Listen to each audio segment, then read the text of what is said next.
Anybody that's going to try to really lay it out at this track is taking big, big chances. It's dangerous. It's a lot of drop-offs on all sides. There's no barriers. There's nothing to keep you from flying off the mountain. There's probably going to be some action. I don't know what's happening. Left or right? Oh, man, what's going on? Are they okay? Are the racers okay? Holy crap, there's a lot of dangers on this track. So it's another Best in the Desert race, man. Another trip across country. This is an important race. There's only 2 races left in this season. This is a big one for us. Big implications if you do well. It's more than just a trophy or the glory, you know. Ultimately, we're racing for our livelihoods. We have potential to get right back up there for the championship. Glen Helen Raceway is like a world-famous off-road race course. So they got all kind of crazy stuff kind of built into this mountainside and this valley that you can race through. It's tough to take that same desert car that we race, you know, like 500 and something miles at Vegas to Reno and go out here and run a kind of short course race at Glen Helen. Just worried about the car being the right setup. That's the main thing. Test. Can you hear me good and clear now? Yeah. Get a little girl come up, wanted to take a picture. I thought she wanted a picture with me, but whenever she put her back to my face, I realized she wanted a picture with the car. But she did give me a good luck charm for the race. I hope you do so good. A crucial part of this race is going to be hitting the poker run, and so that's an opportunity for you to ride the track and become comfortable with the track. The track looks different than anything we've ever done. No course file, no danger lists. We got 1 lap to figure out the race and figure out what we're going to do. It's pretty crazy to see desert cars on a short course track, I'll tell you that. It's like wearing cowboy boots to church. Unfortunately, since we didn't have a track to go off of, we still don't have any dangers marked. It's gonna be hard to carry speed or what? If you do, you're going to be off the mountain. Should we figure out how to put one of them parachutes on this thing, or? It's tough to describe how sketchy the Glen Helen track is. It's a cool, crazy, exciting track because you go up through the mountains and you literally run the ridgeline of the mountain with 100-foot drops on both sides. In some areas where you get close to like the water tower, we're up on the really top edge of the ridge and then jumping these blind hills. Like, dude, it is a really, really unique, fun track to race. I think the little kiddies are about to start racing, so we got to go watch that one little girl race. I'm gonna see if she'll take some sponsorship stickers. Are you nervous? You're gonna do so good. You're gonna do very good. She is nervous, but she's gonna do good. At least she smiled for a minute.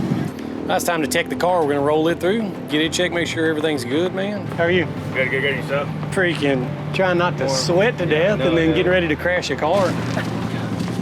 Thank you for knocking us out so quick. Yeah, you're welcome. Thank you. Yes, ma'am. Thank you, guys. One more sleep is race time.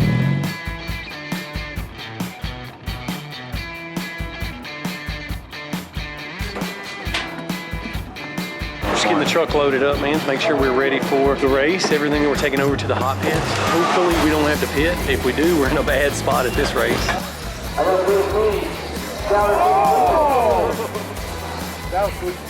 I think the biggest opportunity that we had watching some of the other classes run, like the short course classes and the single seater and all of that, is to see how the cars react out there. It's a good chance, A, for you to calm your nerves a little bit, see some racing going on, like check everything out, but also see what the cars are doing on the track, what kind of traction they're getting, what they're doing in the corners, what the jumps are looking like. Oh! Let's go, Hill. I blinked my eyes and Manny and DJ was already down there flipping it over. Yeah, it didn't take long to figure out that this was going to be a dicey track. So right now we're about an hour from the actual start of the race. This is when I like to be by myself and quiet and not socializing. Start becoming a different animal. Nerves are starting to kick in a little bit. Just totally normal. Happens before every race. Just waiting until that flag drops. At a race like this, you can't hold anything back. So day one, the objective is get the whole shot, make sure you get out front, get in clean air, put as much gap on everybody as you can, and win the overall for the first day. Dustin Jones, could be him, win this thing. So we're starting 5 wide on the first row, 5 wide on the second row. That's the top 10 finishers from the Vegas to Reno. Everybody's motor's off, and when the flag drops, you start your car and you take off. And so as soon as I saw his shoulder move to roll that flag, we fired it up, man, and we took off. Let's go. Dustin Jones, man, was in a rocket ship, gets the whole shot ahead And so, you know, we're running for our lives whenever we start the thing up. These Can-Am X3s are known to start super freaking fast, and with the little tricks that we do to it, it fires up even faster. Watch out through here. You ready to go hard right here? Your heart is pounding, you got the adrenaline going, so you freaking turn it up to try to put as much gap on everybody as you can, try to dust them out, and try to put down some fast lap times. And so we got this thing rolling. We are skint back through the mountain section. And we don't make a full lap, and the officials are out in the middle of the track flagging everybody off, telling us to stop. All right, where do we need to go? Up and right? I don't know what's happening. Left or right? I don't know what's happening. Oh man, what's going on? And like, I'm assuming, oh man, something's happened, somebody's crashed, and so they're flagging us off to the right. I know there's people chasing me. So when I touch the track again, it's race time. And come around a corner, full freaking tilt, and almost slam into one of the recovery vehicles. I don't know what these guys were doing, but there was cars flipped over, laid on their sides.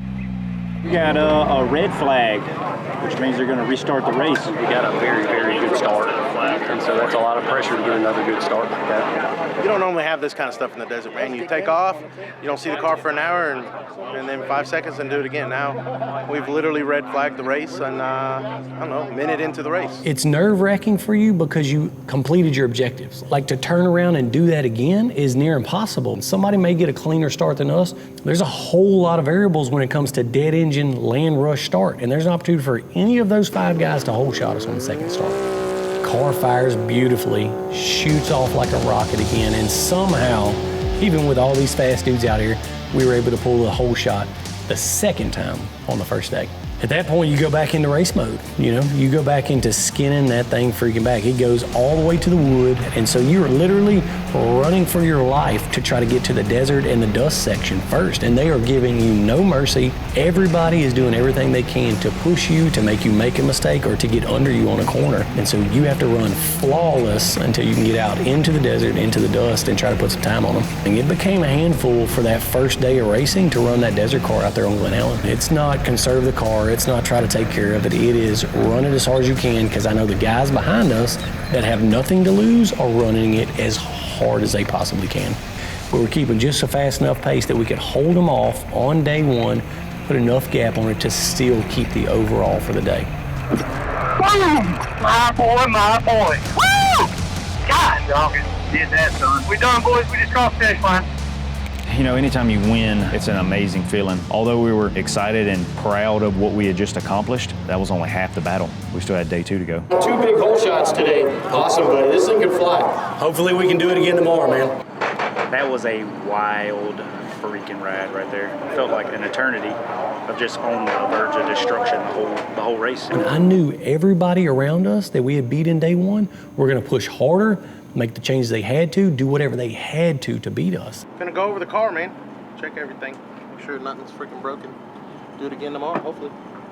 I want to win this race, and so we're gonna do whatever it takes to try to win it. So we literally pull the shocks off the car, run them over to Rick at the Fox trailer, let him tear these things down, completely redo them, and get them dialed in for day 2. You know how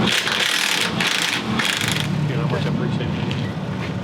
Thank you so much. Yeah, no problem. You know, whenever you make changes like this, it is always a gamble, because if you take it too far and it passes that point of diminishing return, it was detrimental. You should not have made the changes. You should have ran the car like it was. 1, 2, 3. I think with all these brilliant minds, somebody would know if it was going to go against us. Dude, I am so freaking relieved. It's definitely a bold move to make a big change like that, because what if it don't work? You know, what if this shock adjustment doesn't work?